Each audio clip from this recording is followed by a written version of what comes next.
Hello, everybody. Thank you for joining us on the second episode of The Pursuit. I'm your host, Ben Spangle, and very excited to be sharing with you today some more ideas and strategies that are really hopefully going to help you lead a better life. And that's ultimately why we're putting this on, why we're spending the time to do it, is to help you lead a happier, more fulfilling, more successful life, more abundant life. And today, specifically, that's what we're going to be talking about, is how do you lead a more abundant life, a wealthier life? Because I think that all of us in life, we all want a more abundant life. And abundance means a lot of things to a lot of different people. Abundance doesn't just mean monetarily or just financially, although that's certainly part of it. I mean, we can have abundance of health and abundance of financial wealth, abundance of relationships, abundance of fulfillment. These are all great things that we all want to have. And we're going to talk about that and how to create a more abundant life. Specifically today, I want to talk to you about your financial blueprint, your money blueprint. So we are going to focus more today on finances. In future episodes, we're going to talk about other areas. But how does your money mentality or your financial blueprint or your money mindset, how is that affecting your day-to-day life around finances? And, often we'll hear stuff like, money doesn't matter, or money doesn't bring you happiness. And sometimes these statements, I get where they're coming from, but money does matter and it does make a big difference. And I don't agree. Money doesn't bring you happiness. That's true. It doesn't bring you happiness. However, money can do a lot of things that it can help you with. It's useful in the areas it's useful, and it's not useful in the areas it's not useful. So today we want to focus on you leading a more abundant life, because I really believe if you become more abundant financially, it's going to bless other areas of your life as well. And I want you to know I'm speaking from experience as I talk to you about this stuff. When I first started on my journey to building a business and an entrepreneurial career and really started to get focused on, I want to improve my financial life. When I first started on that, I was not leading an abundant life financially by any means. I was making about $30,000 a year as an apprentice electrician, pardon me, back then. I was about $15,000 in credit card debt. I had zero in savings. I was paycheck to paycheck all the time, not making any real progress. And I got to tell you, it didn't happen overnight, but it did happen over time, where all of a sudden things started to change. Things started to get better. My finances started to improve. My income started to go up in a big way. I started to have real money in savings, started to get consumer debt free, all that kind of stuff. And these were important things that I wanted for a long time. And what I'm going to share with you, what I believe, even more important than your strategy around your money, is your mindset around money. Because strategy is pretty easy to come by. The truth is there's a lot of different things you can do with your money. There's lots of different ways you can become debt free. There's lots of ways you could save and invest your money. There's lots of ways that you can create financial freedom. The truth is there's many different ways, some better than others, but there's many ways. So it's usually not a lack of strategy for some. And if that is the case, maybe there's some ideas on strategy you might need, but for most people, it's our money mindset that gets in the way. It's our money blueprint, our financial blueprint, that either propels us forward onto a truly prosperous, truly abundant financial life, or keeps us limited, keeps us stuck in a not so abundant and not so prosperous life. And if you can relate to that, I promise you, I've been there. I know exactly what that's like. Growing up for myself, that was one of the things. We never had a lot of money. We always said we had a nice home, that our parents provided a great home for us that way. It was a safe place, all those kind of things. But, finances were a struggle. It wasn't something that, we succeeded a lot in. And then as I started to begin my adult life and started working, even though I remember working my first construction job, my first real job, and I was making more money I'd ever made in my life. I'm taking home about $5,000 a month at that point in my life, which might as well have been, 20 or 30 back then, because there was just so much more than I was ever used to making.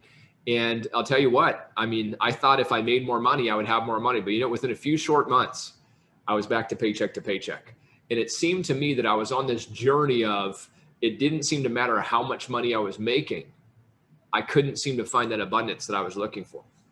And then I came across some ideas I'm going to be sharing with you today that I've worked with for the last decade plus, 13 years, I suppose it is, to really start to work on what's on the inside here. Because I really believe that it's what the inside is what makes a difference. As T. Harv Eker says, which I'll be sharing some ideas from him, one of my favorite authors, speakers, trainers on the subject of your money mindset. I think he does a better job than anybody else. One of my favorite things he talks about is that if you want to change the fruits, then you've got to change the roots. In other words, if you want to change what's on the outside, you've got to change what's on the inside. And most of society focuses from an an outside in approach. Somehow if I fix things on the outside, I get a better job. I start on this savings plan, I start doing this, start doing that. And those are good things. Don't get me wrong. Those are good things to do, that everything will be okay. But if the challenge is, if we don't stop to fix what's on the inside, then what happens is you get a better job, you get better pay, and you find yourself in the same situation. You find yourself still paycheck to paycheck. You find yourself still, struggling with debt. You find yourself still not saving enough money. Now, is there exceptions to this? Of course there is. There's exceptions to anything, but we don't want to base our life on exceptions. We want to base our life on principles. We want to base our life, hopefully you want to base your life on principles that work, principles that help you change. And if you're listening to this and you're already incredibly financially successful, you're leading a super abundant life, you're leading a super prosperous life, well, hey, congratulations, you're one of the rare few. I think you'll know that you've probably in some way along the line, you've used a lot of these ideas in your own life. And if that's not you, if you were more like I was or somewhere in between that, then I think you're really going to enjoy today's episode on leading a more prosperous, more abundant life in many, many ways. So let's begin with, let's start talking about, how did you get to the place that you are financially? How did you get where you are? Well, in all areas of our life, all of us have been programmed, right? From the day we're born till the day, up until today, we're all programmed. And most of us, well, none of us, I should say, none of us chose our program in the beginning. When we're a brand new baby, I have two daughters. I have a 2-year-old and a 4-year-old at the time of this message. And when you're a brand new baby, their mind is just wide open. Anything that goes in it, they're accepting of it. They don't judge what their parents are telling them. They don't judge what they're seeing. They don't judge any of that. They just, boom, it's just like a wide open, garden, if you will. And all these seeds are being planted into the garden. Every single one's being planted, whether it's a good one, whether it's a bad one. The baby, the toddler, they don't know any different. They're just getting fed it.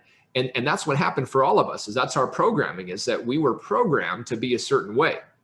And so there's a formula for creating results in your life, the formula of manifestation of results. And it goes something like this. And if you're into personal development, you've probably come across this before. And it's the way things are created. If we look at, okay, if I want to create results in my life, I really want to create better results, then what do? Well, actions produce results. We know that if I want to get in better shape, well, I got to make some different choices with my food, different choices with my exercise. I got to act on that stuff, right? If I want to have more money saved, I've got to start a savings plan, probably meet with an advisor or something like that, get on an investment plan, start putting money away. Maybe I have to, cut costs here to save a little bit more, whatever it might be. But actions, though, is only one piece of the puzzle. It's a very important piece, but it's only one piece. So your results are produced by your actions. Your feelings, if we go a step backwards, your feelings are what typically determine your actions. And of course, your thoughts are what determine the way you feel. We can feel a certain way just by changing the way that we think. You could feel happy or sad in any given moment, that emotion, by the way that you think, right? You can think happy thoughts, you're going to feel a lot happier. You can focus on what you're grateful for. You'll have a tendency to, if you focus on what you're grateful for, you're going to have a tendency to feel grateful. And if you feel grateful, odds are you're going to treat people in a different way. You might show up differently in the world, all those kinds of things. So here's the formula. Your thoughts lead to your feelings, which lead to your actions, which leads to your results. And so if we want to change our results, then we know I can't just focus on one. I got to focus on all of them. But let's go to the starting point, your thoughts. However, there's another level to this though, right? It's your automatic thoughts that lead to your automatic feelings, your automatic behavior, your automatic results. In other words, your habitual thoughts, or you're programmed. And so I want you to remember this part. Your programming leads to your habitual thoughts, which leads to your habitual feelings, which leads to your habitual action, which leads to your habitual results. And so most of us are on autopilot. Last episode, we talked briefly about your subconscious mind. In a future episode, we're going to spend almost all the time talking about your conscious mind, your subconscious mind, and how to make changes in there. And anyways, but we're getting into some of that stuff today. So your programming is what leads to those things. And the way you were programmed, there's basically 3 main ways you were programmed when you were younger. Number 1, you were programmed by what you heard. So you were programmed verbal programming. You heard people around you, your parents or whoever raised you, they spoke about, and we're going to talk about money in today's episode, as you know. They spoke about money in a certain way. Now that could have been an empowering way about money. That could have been a disempowering way about money. And it's not about right or wrong. It's just that's what happened. So, in terms of that, that's what we call verbal programming.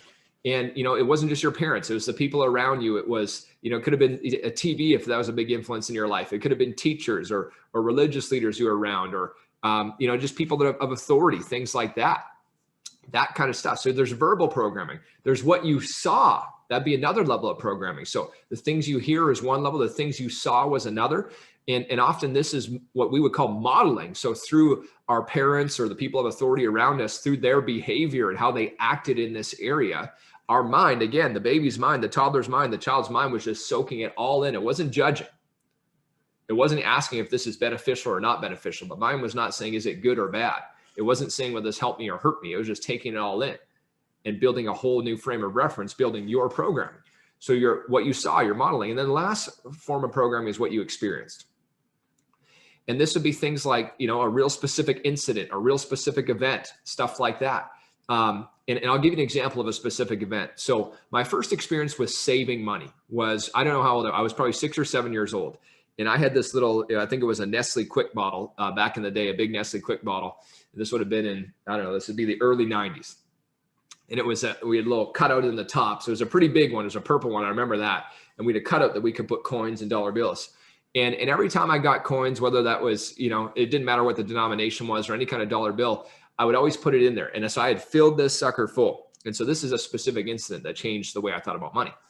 And I remember one of our neighbors at the time on the one side, I don't know how old he would have been. He was probably his mid-teens, late teens, something like that. We got talking one day. I'm 5 or 6 years old. Somehow, the subject of this piggy bank came up and something was going on for him. And I offered it to him. I'm 5, 6 years old. I didn't think anything of it. And so I go and get my little piggy bank thing, whatever it was. I bring it over. I give it to him. And, I'm not explaining this to, mom and dad later how this happened. And then, of course, they're upset about it, rightfully so, because, for all I know, I'm 5 or 6. What did I know? And anyways, but I remember a little bit anyways, it's a vague memory, but I remember feeling not very good in that moment after this whole experience. So guaranteed that shaped the way that I thought about money, right? That shaped the way, right? That it wasn't meant to be given. It was something meant to be hoarded, which the truth is that no, money is meant to be given. Definitely is. The more we circulate out, the more we're going to circulate in. So that was an example of a specific incident. And I'm sure if you think back to your childhood and your lifetime, I'm sure there was experiences that you would have that you could think back that were pinpoint financial moments, and maybe not financial, but other stuff.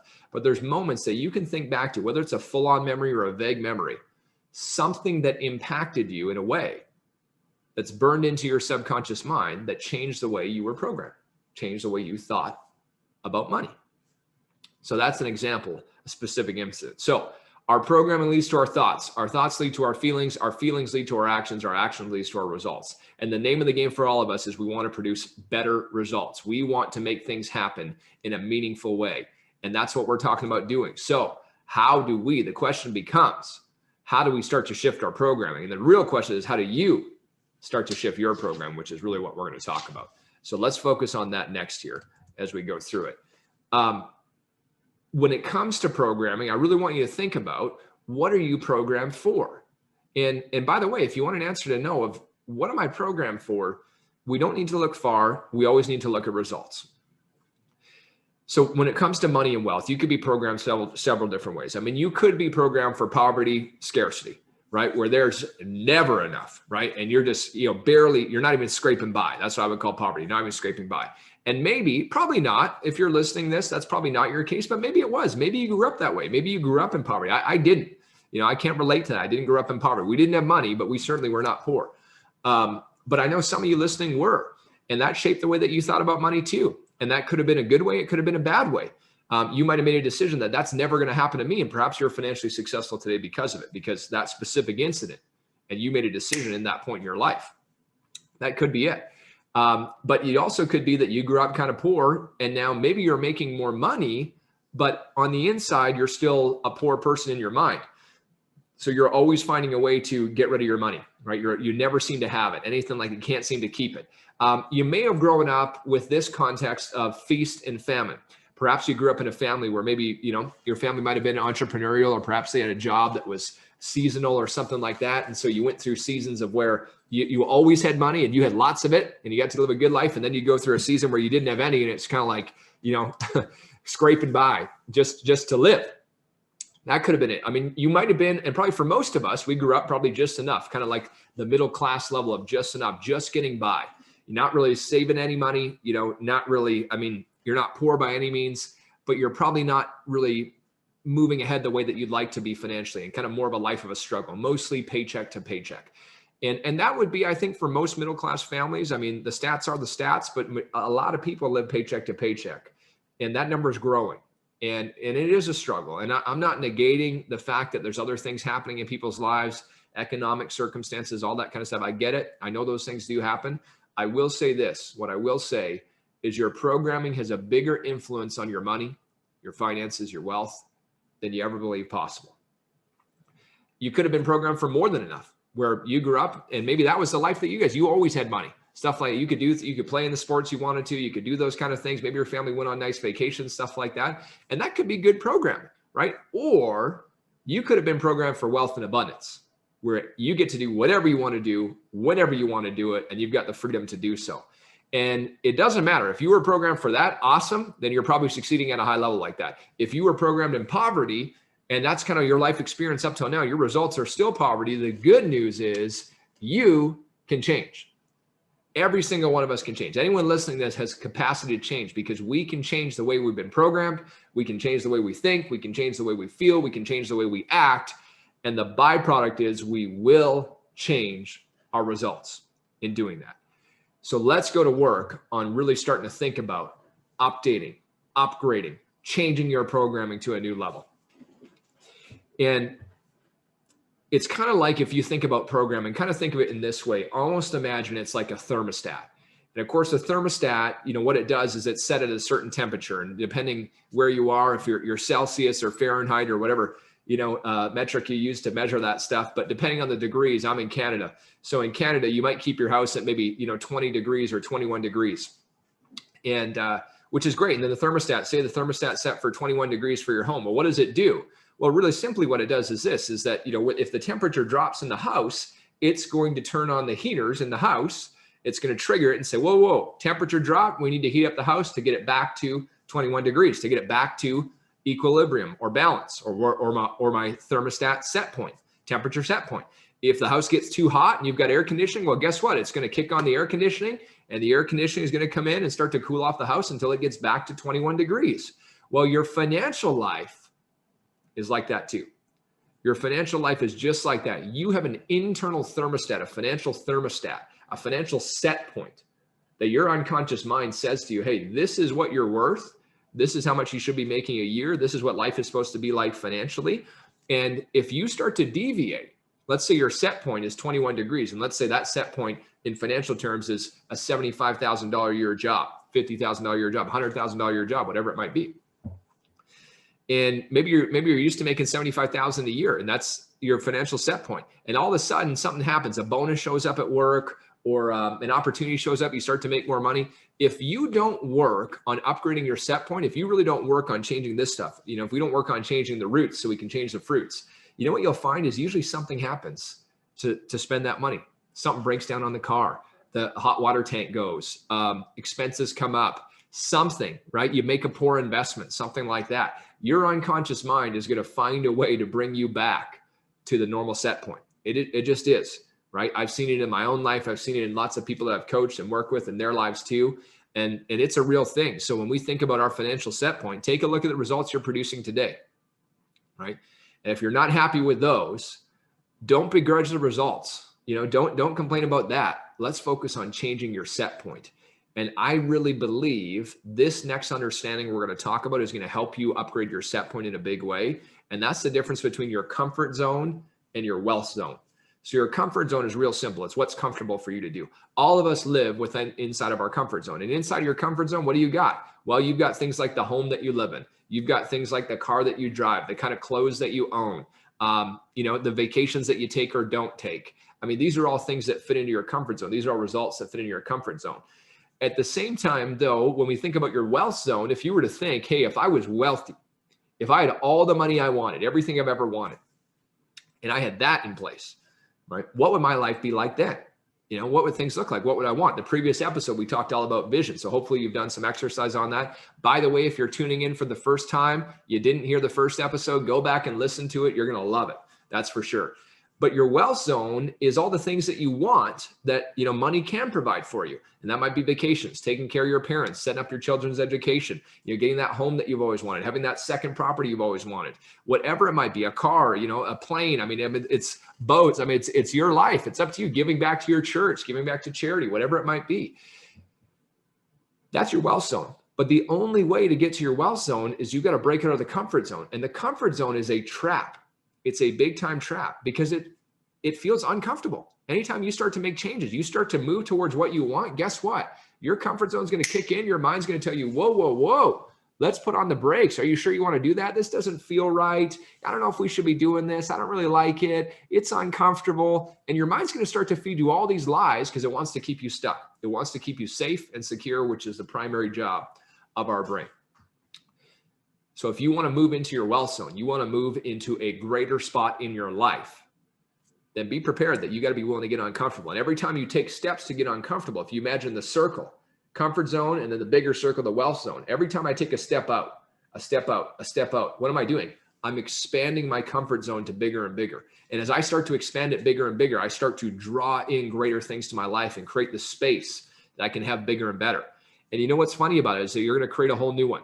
Maybe your income's $80,000 a year and you build a new financial set point of $150,000 or $250,000 or something like that. And you go and achieve it, right? You get a better job, you start in business. I mean, who knows, right? Maybe you're selling some kind of products or services online, something like that.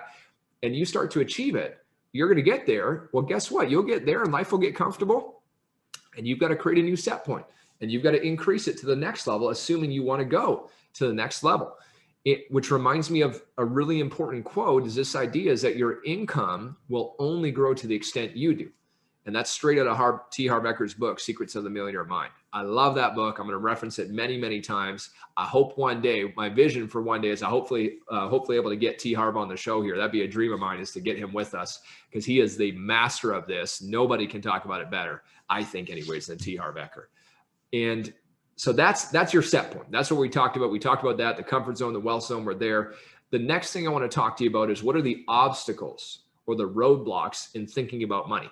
The things that thoughts that might get in the way of you really leading the life financially that you want to lead. And so we're going to spend some time on that stuff, because these are all things that I'm sure as I go through these, you've thought some of these things before, and maybe different ones that aren't on here too. I'm sure there's many more. But we do want to establish what are the obstacles, what is the thought process that's getting in the way of me becoming financially successful. Because if we can become aware of it, if we can start to realize what the thought process is, then we can catch the thought. And once we realize it, we can shift it to something more empowering, which we're going to talk about in a bit. So things like money doesn't grow on trees. I'm sure many of us heard, I know I heard that a lot. I'm sure you did too. Money doesn't grow on trees. Which, back in the day, they made, bills out of paper. So it's kind of funny because technically, I guess it did. But money doesn't grow on trees. You might be saying things like, I never seem to have enough. We just don't seem to have enough. Or things like, maybe you heard money is the root of all evil, which is a misquote from the Bible. In the Bible, I believe what it actually says is that the love of money is the root of all evil. However, it's kind of been, changed along the way for where people say money is the root of all evil. Sometimes you might have a negative belief around rich people. So rich people are, you fill in the blank, what popped into your mind. For you, it could be empowering or disempowering. You might have said, well, rich people are greedy, or rich people are evil, or rich people are liars or cheats or whatever. And that's generally a middle-class belief system around money. And that's fine. Right? You know what? I used to think that kind of stuff. I had a middle-class belief system around money. I thought rich people were greedy. I thought they were crooks. I thought, because that's what's depicted in the media often at times, or that's what's depicted in movies often. But you know what was interesting? As I started to do better in business and start to meet some really successful entrepreneurs and very wealthy people, every single one of them I met, they were some of the most kind, the most generous people that I've ever met. And I'm sure there's people out there, rich people, that are kind of greedy and not nice people, but that has not been my experience. They've actually been the most helpful ones. But what's interesting, though, is that it doesn't matter whether the thought is true or false, whether it's real or not real, it doesn't matter. If you believe it, it's real for you. And here's the thing.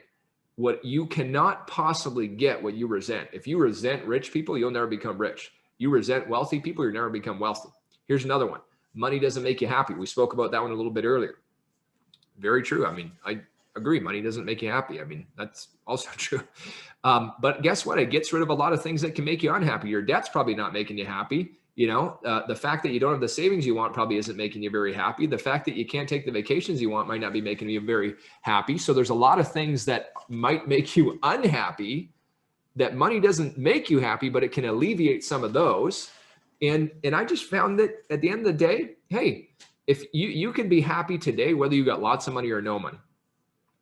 But if you're really unhappy right now, I agree with this. If you just all of a sudden got $2, $3, $4 million, you're not going to be a happy person. You're going to get scared of losing it. You're going to, want to hoard all that kind of stuff. Money doesn't make you happy, but neither does anything else, right? You make yourself happy. You're responsible for your own happiness. You know, we have in our home a sign when you walk upstairs, and one of the washrooms as well too, that says "Choose happy," and it's a reminder. So we have two separate ones that are reminders that in any given moment we can make the choice to focus on the things that we're excited about or happy about in our lives. So no, money doesn't make you happy, but it does get rid of a lot of things. You know, here's another one you might be saying: we can't afford it. And you might say, well, Ben, that's true. I can't afford it, right? We do not have the money for that. I get it. I totally get it. What's a more creative way, a more empowering way you could focus on that? So maybe rather than we can't afford it, is, you know what, it's not the right time for that right now, but hey, we're going to make it happen. And then you start to shift your mind, right? Because again, you tell yourself you can't afford it. And by the way, parents, those of you listening to this have children, right? Remember this stuff. Pay attention to it. What are you teaching your kids around money? I'll come back to that. You know, money's not important. Well, we talked about that too. Money is very important in the areas that it's very important, right? Of course it's important. All right? Without money, I mean, we don't get to have a home to live in, food to eat, vehicles to drive, I mean, any of that kind of stuff.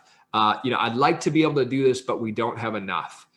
I'm going to start saving and investing later, right? Which is a huge mistake in building wealth, by the way. Start now. Start as little as you can. Even if you only start a little bit, start investing now, right? Once blank happens, we're going to start. Once blank happens, we're really going to get better in our finances. Once blank happens, we're going to start working on it. Best time to plant a tree was 20 years ago. Second best time's today, right? We might say things like it's different for them because of whatever. Or maybe it's, obstacles is, well, I'd be better financially if only blank would have happened. Then we could. If this person would have happened, if my boss wouldn't have said this, if the economy wouldn't have this. And if you find yourself, and it's normal, I mean, the mind wants to do that, right? It doesn't want to take personal responsibility.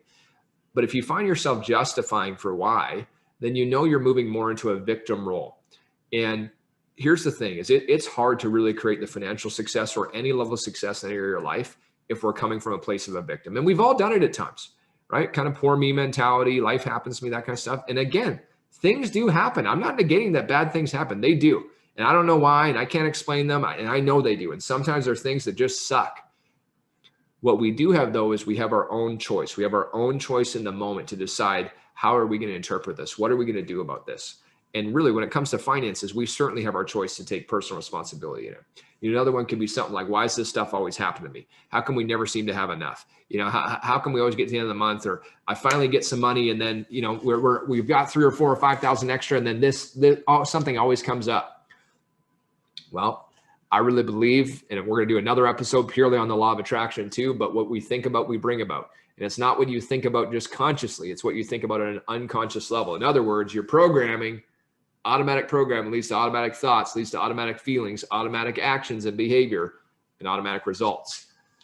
Those are big time roadblocks. So I want to talk to you about, what do we do? We've talked about that. Now, how do we really go and reset this thermostat? The financial thermostat of your mind? How do we start to create a new financial blueprint? How do we start to create a new money mentality? Step 1 is we want to start to create new empowering beliefs and statements or affirmations around the areas of money, wealth, prosperity, and abundance. And there's lots. I mean, you could just Google money affirmations. I'm going to share with you some. But I mean, there's so many resources out there today. I mean, it's the easiest time to start to learn this stuff. The easiest time to get successful is today as we listen to this, because more resources are more readily available than ever before. Number 2, our whole episode last time was all about this, having a clear vision and goals of what you want your life to look like. The more clear you are on what you want, the easier it's going to become to go and get it, right? Number 3, in resetting your money. Anything you want to improve in your life, here's a good answer for you. Study it. If you want to be healthy, study health, right? You want to be entrepreneurial, study entrepreneurs. You want to be good in sales, study sales. You want to be a good student at anything in school, maybe you're getting a degree, something like that. Well, study it. And if you want to be wealthy, study wealth. You want to be rich, study rich people. I mean, this is the thing. So study this. And what we're really after is, again, strategy. Yes, don't get me wrong. We want strategy. Of course, that plays into it. But really what I would challenge you to do is study wealth consciousness. Study things that can really improve the quality of your thinking around money. I'm going to list some resources at the end of the show here and give you some ideas on some things that are worth listening to, worth reading, some people you should follow, and check in with some masters when it comes to consciousness. Because I really believe this, that wealth is a state of mind more than it is anything else. Success is a state of mind. Health is a state of mind. Happiness is a state of mind. And if we can change the state of mind, and we can start to work from the inside out rather than the outside in, if we could start to change the roots, then we know we're going to start to change the fruits. Another big tip I'm going to give you is, in terms of resetting your thermostat, is learn to think from the future rather than from the past or present. And what do I mean by that? Often we get stuck in what's happened in our lives, or what hasn't happened, or the amount of money we currently have or don't have, or the credit card debt we have or don't have, or the any other debt or whatever it might be, or the lack of savings. Or anytime you're focused on what's presently going on in your life or something negatively in the past, all you're doing is reinforcing that picture in your mind. The only thing you're doing is reinforcing it so that your subconscious mind can grab a hold more of it. And again, the subconscious mind doesn't care. It doesn't judge good or bad, just like the baby doesn't.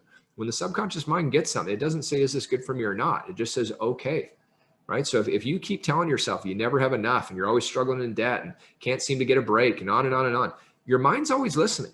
It's always listening. It's the garden. The garden doesn't care what you plant, right? We just built a new garden. We built a new deck and got a new garden built too.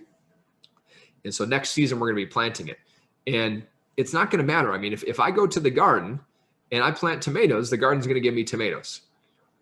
But if I go to the garden and plant onions, the garden's going to give me onions. But I can't go to the garden, plant onions, and then expect I'm going to get tomatoes. And that's like your mind. You can't keep constantly telling yourself all the time, I've never got enough. Money doesn't grow on trees. We never seem to get by.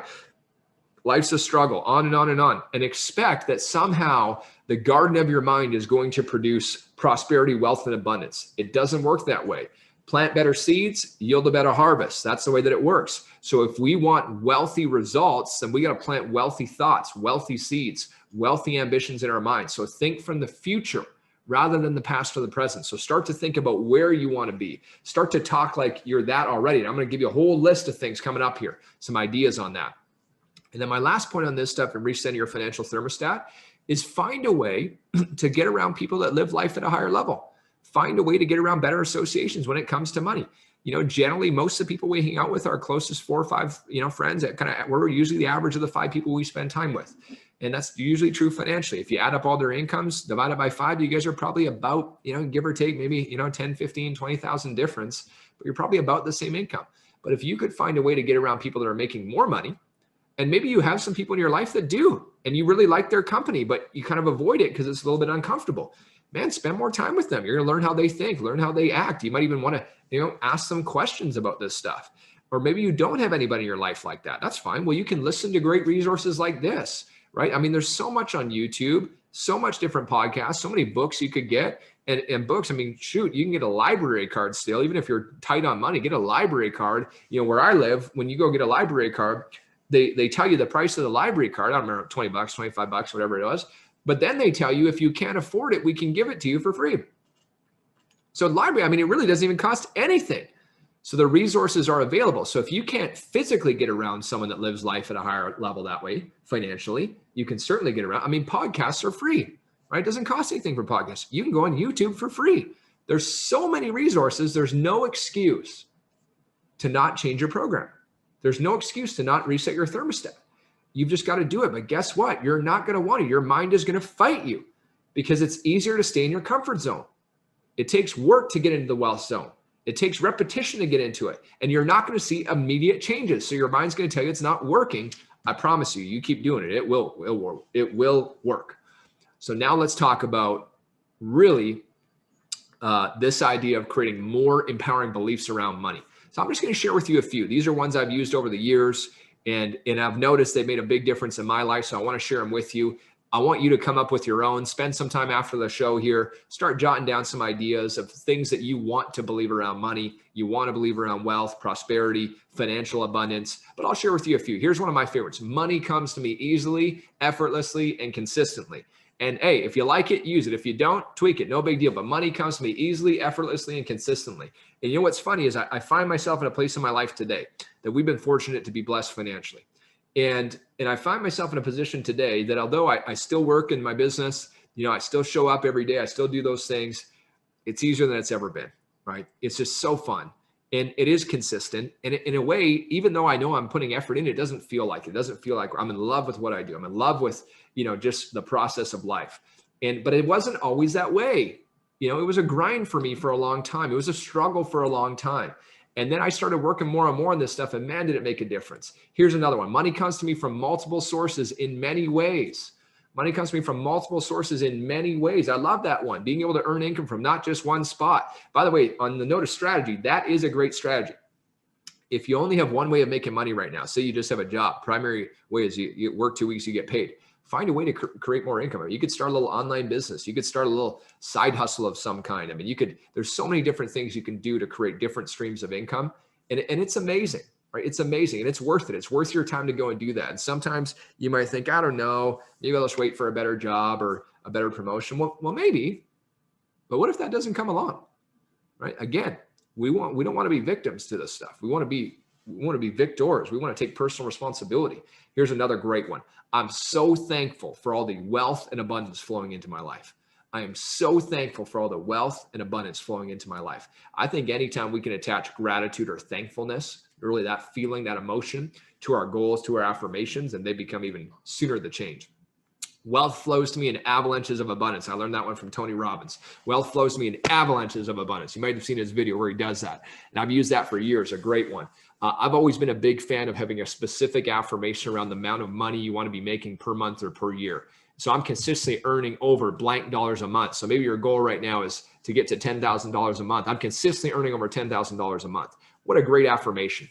Attach that with a few of these others. And you think about, what if I started to say these 10, 20, 30, 40, 50, 100 times a day, 200 times a day? Well, guess what? You're going to start to change your programming. You start to change your programming, you're going to start to change your automatic thoughts, you're going to start to change your automatic feelings, behavior, and actions, and you will start to change your results. I'm getting better at managing my money every day, rather than I'm terrible at managing money.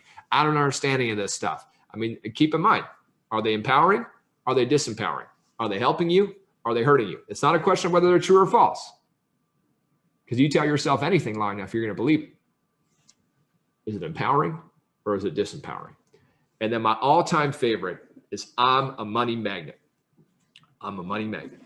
So T. Harv Eker's book, Secrets of the Millionaire Mind. That's where I first learned that.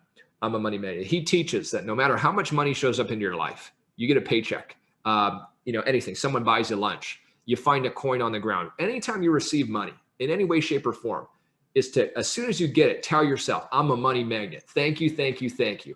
I'm a money magnet. Thank you. You're thanking the universe. You're thanking God for this blessing in your life. I'm a money magnet. And I've done that for the past decade or so. By the way, my wife and I, we actually met at the Millionaire Mind Intensive, which used to be Harv's company. He ended up selling it, but used to be his company. That's how we met. So it's got a special place in our heart for many reasons.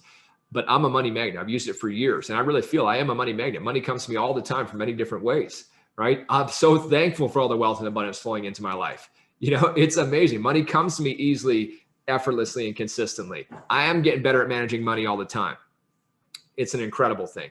And so anyway, so we taught our oldest daughter, we're teaching our other one too, but we taught our oldest daughter when she gets money, as soon as she gets money, to say, I'm a money magnet. And so now here she is, she's 4 years old. She's been doing this probably the last year or so. Anytime she gets money, somebody gives her money for her birthday. And hey, Natalie, what do you say? And she goes, I'm a money magnet. I'm a money magnet. And she really thinks she's a money magnet. She might not even know what magnet means yet, but she is so programmed. We program her to believe that I'm a money magnet, to the point where someone gave her these special coins. And it's kind of funny. They give her the special coins. They're still in the package. And she literally sleeps with those coins under her pillow, which I think is hilarious. But she loves it. And for a while, she called that her money magnet. And if it was missing or it fell to bed, she goes, where's my money magnet? Where's my money magnet? But, hey, again, don't just use this for yourself. Teach your kids this stuff. Become a money magnet, man. We all want to become money magnets, don't you? Don't you just want money to come to you easily and effortlessly? Don't you want it to come from multiple sources? Don't you want to be so thankful for all the wealth and abundance in your life? Don't you want it to come in avalanches of abundance? It starts in here. Change the roots. You're going to start to change the fruits. All right, a couple last tips, and then we're going to come to a close for the show. This has been fun. I love sharing this with you. I'm just going to give you some tips on how to create more wealth, more prosperity, more abundance. I guess this whole show today has been on that, but I do want to share some more with you. Number one, last time we spoke all about creating a vision for your life. As you can tell, I believe in that big time, not because of theoretical stuff, because of seeing transformation in my life. And I know you will too if you apply it. So have a written vision for the life that you want. And then here's the thing, when it comes to creating more wealth and abundance, let's say you want to improve this area. And by the way, guys, you could use the process we're talking about today for any area of your life. You just change the affirmations. You just change the thought process. If it's your health, you could use it there. If it's the relationships, you could use it there. If it's raising your kids there, if it's career success, you could use it there. But with your vision, have it supplemented with encouraging and empowering beliefs, thoughts, ideas, and affirmations around money, like we just shared. Right? Supplement that in there. Read that to yourself regularly. Put it up on your bathroom mirror. Maybe get yourself a little card. For a long time, I used to keep a little card with affirmations in my pocket. And then anytime I'd touch my pocket, I'd trigger those thoughts. Man, I'm a money magnet. Money comes to me all the time. I'm so thankful for all the wealth and abundance showing up in my life. So have that vision plan. Imagine your life more prosperous. Imagine your life more successful financially. What kind of vacations would you take? Take some time to dream once in a while. Start to become a dreamer again. Really start to become a dreamer again. I quoted this last time, imagination, more powerful than knowledge. And it is, right? Use it. It's an amazing gift we've been blessed with. Step 2 is as we read this stuff, again, I talked about it last show, but see, feel, and believe. SFB, see, feel, and believe this stuff. See it in your mind, right? Feel it if you were already there. What would it feel like if you were already making $10,000 a month? How would that feel? And just imagine it, believe it, start to believe you're already there. And if you can't quite believe it, keep picturing it, keep seeing it, keep feeling it. One day you're going to grow to believe it. Third step, again, coming back to associations, find somebody that has what you want, right? Hey, if you want to increase your income in a big way, find someone that has what you want, ask them how they did it. I find most successful people are very open to mentoring. They're very open to at least giving you a little bit of time to, share some ideas. They probably do have busy schedules, but they also like to be able to help, right? They were helped by other people. That's how they got to where they go, and they are, and they want to help others too. So ask what they did and then take their advice, copy it, apply it, work with it. If you've got a mentor in your life that's successful, you got somebody that already has what you want, and they're telling you, this is how I did it. This is what you should be doing. Make sure you're applying, right? Make sure you're doing it. My next big point on this stuff, it goes back. You want to be healthy, study health. Well, if you want to be wealthy, study wealth. So my tip for you on here is real simple. Study, study, study, study. Invest some time every day. I mean, there's so many great research. I got a bunch of books over here. Secrets of the Millionaire Mind, as we talked about, one of my all-time favorites. You're going to want to get a copy of this. The Science of Getting Rich. That's another incredible book by Wallace Wattles, written about 100 years ago. I'm going to, again, share some other resources with you here too. But those are great resources on that stuff. Next point I'm going to give you in increasing your income, increasing your prosperity and abundance is really focus. Whatever you do, get great at whatever you do. Focus on becoming really hard to replace. Focus on getting your ability so freaking good, your skills so freaking good, you're so competent that it's hard to replace you in whatever business, employment, career, whatever you're in. Because the better you are, hey, you can write your own ticket. You become one of the best, you're going to write your own ticket. So if you're in sales, man, you better get great at sales. Become one of the best. Be someone that people love being around, right? Awesome experience. If you're in construction, become one of the best that you are in that area. You're a music teacher, become one of the best. Whatever it is, you're a realtor, you're a doctor, you're a lawyer. It doesn't matter what you're doing. Hey, you're a stay-at-home parent, man, focus on becoming the best you can be in that area. And guess what? You might become so good at it that maybe you start yourself a little YouTube channel, you start a little blog, something like that, and people start coming to you for advice. And you're going to find a way to increase it. Money always flows to value. You bring more value, money's going to start to come to you. You become more valuable, more money's going to start to show up in your life. Last tip, I know this stuff. Just be willing to take action every single day. Take some steps every day, even if it's a little bit, even if you're really not feeling it, do something, make one call. Hey, show up to that one meeting, read a little bit out of a book, go and prospect somebody if you're in a sales type business or recruiting type business, something like that. Do something. Take one step towards it every day. Start focusing on that. You're going to be very thankful you did. And then just in closing, again, some really important resources I think that'll help you on here. There's lots on YouTube. I mean, lots of great affirmation. You could just Google, you'll find tons. But here's some books I think you need to get. Number 1, Secrets of the Millionaire Mind by T. Harv Eker. Number 2, You Were Born Rich by Bob Proctor. Number 3, It's Not About the Money by Bob Proctor. Awesome book. Number 4, one of my all-time favorites, book Changed My Life, Beyond Positive Thinking by Dr. Robert Anthony. And hey, that book, I'm telling you, it was the time in my life. I mean, it changed everything for me. It's not a book necessarily just on money, but it's a book on thinking. It's a book on consciousness and how to shift that. And of course, one of the all-time greats is Think and Grow Rich. And I know there's many more, and there's lots of other great ones. I mentioned The Science of Getting Rich. Another great episode is, or another great book is that, on YouTube, Bob Proctor's got his You Were Born Rich series on YouTube. It's free. I mean, it's amazing. You can watch it on there. And then a lot of these companies, I mean, they'll have courses that you could go and buy. And I would. I mean, I was something I was willing to do. I was willing to invest in myself because I understood that, one of the best investments I was ever going to make was in me because, my ability to produce income. And, there's lots of other things we can invest in too, and we want to, but make sure you're investing in yourself. So if they're offering a great course, I mean, I'm sure it's really good, and I'm sure you're going to get some value out of it. And the more seriously you take it, the better it is. And often, sometimes we don't take things that are free as seriously as we could, but when you invest a little bit of money, you get some skin in the game, and all of a sudden you take it a lot more seriously. So all that being said, that in my mind are some of the tips on how we're really going to go and start to change your financial thermostat, how you're going to go and start to change your financial thermostat. And if you do that and you apply these things, and I hope this is an episode you listen to multiple times, we've covered a lot of stuff here, right? If you're looking to improve your financial life, right, work with these ideas, focus on the inside, change what's on the inside. At the same time, have action, get into action, be persistent, be willing to take some massive action on it for sure. But you've got to change what's on the inside, change the roots. You'll automatically start to change the fruits. You just will.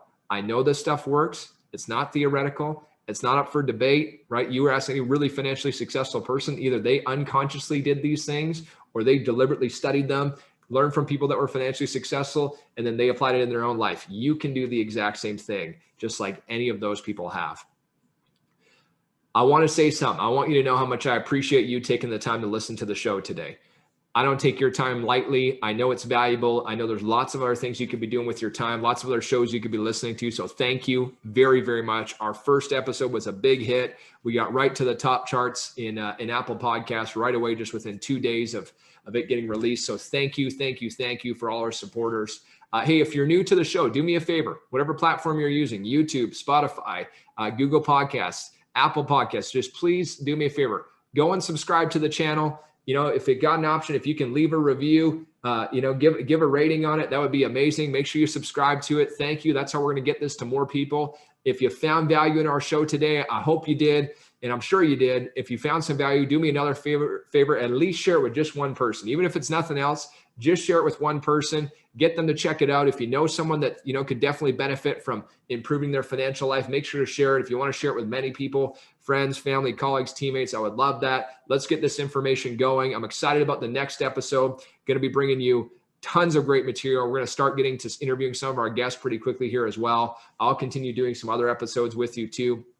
And again, thank you for the time. Subscribe to it, rate it, rank it, all that kind of stuff. Do me a favor. Follow me on Instagram at Ben Spangle. That's at BenSpangl. You can connect with me on there. That's the best spot. Send me a message. Let me know what you liked about the podcast. Maybe even some ideas you'd love to hear more of. Thank you so much. We'll see you soon.